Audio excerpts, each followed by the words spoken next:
Hello, नमस्कार, प्रणाम, नमस्ते। आप लोग कैसे हैं? आई होप आप लोग बहुत अच्छे होंगे। मैं भी ठीक हूँ। मैं आज एक कृष्ण भगवान का सुहर लेके आई हूँ जो कि बहुत ही सुंदर है। आप लोग ज़रूर सुने और अच्छा लगे तो लाइक, सब्सक्राइब और शेयर ज़्यादा से ज़्यादा करें।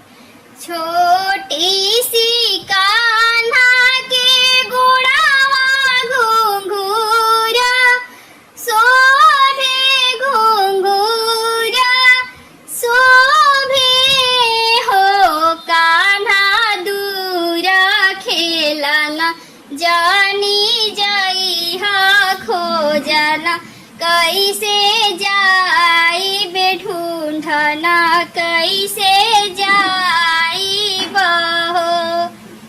छोटी सी कान्हा के गोड़ावा घुंघूरा शोभे, घुंघूरा शोभेला हो कान्हा दूरा खेलना जानी जाई हा खोजना कैसे जाई बेढूंढना कैसे जाई बहो। अपना ही ससुर जी के प्यारी ता पिया के दुलारी ता पिया के दुलारी नु हो बेटा सात बीरना के बहिनिया खोजना कैसे आई बेढूंढना कैसे आई बहो। कान्हा सात बीरना के बहिनिया ढूंढना कैसे आई बेखोजना कैसे आई बहो। एक बने गईले दूसरा बने तीसरे में वृंदावने तीसरे में वृंदावने हो।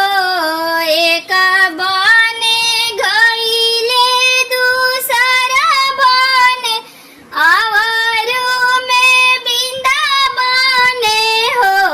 सासू दूर खेलना गईले कान्हा लवटियो नायले लवटियो नायले नु हो।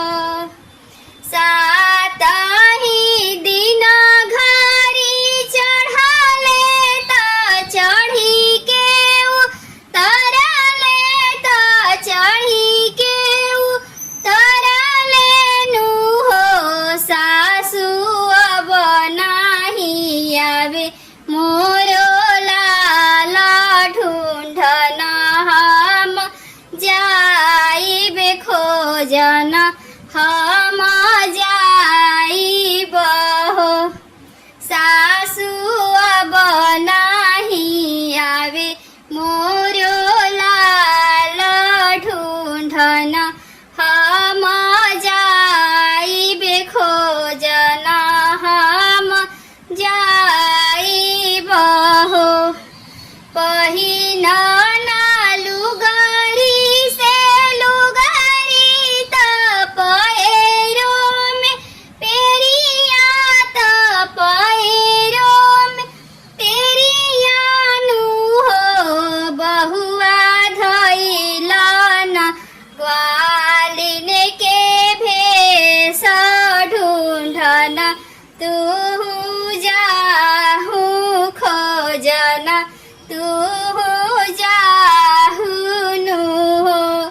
बहुआ धैलना ग्वालिन के भेष ढूंढना तू जाहू खोजना तू जाहू ना हो। एक बने गईली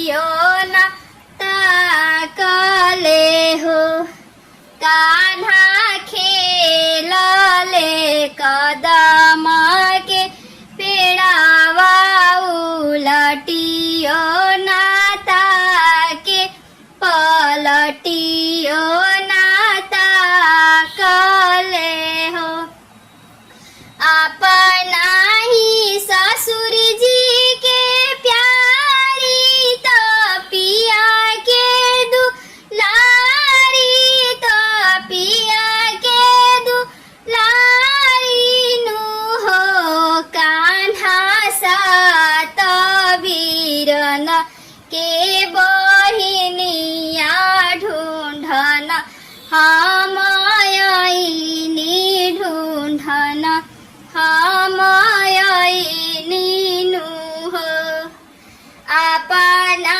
ही ससुर जी के प्यारी हाउ पिया के दुलारी हाउ हो मैया सात वीरना के बहिनिया ढूंढना कैसे आइलू खोजना कैसे आइलू नु हो मैया का तबीरना के बहिनिया ढूंढना कैसे आइलू खोजना कैसे आइलू नु हो अपना ही ससुर जी के प्यारी हाई पिया के दुलारी हाई पिया के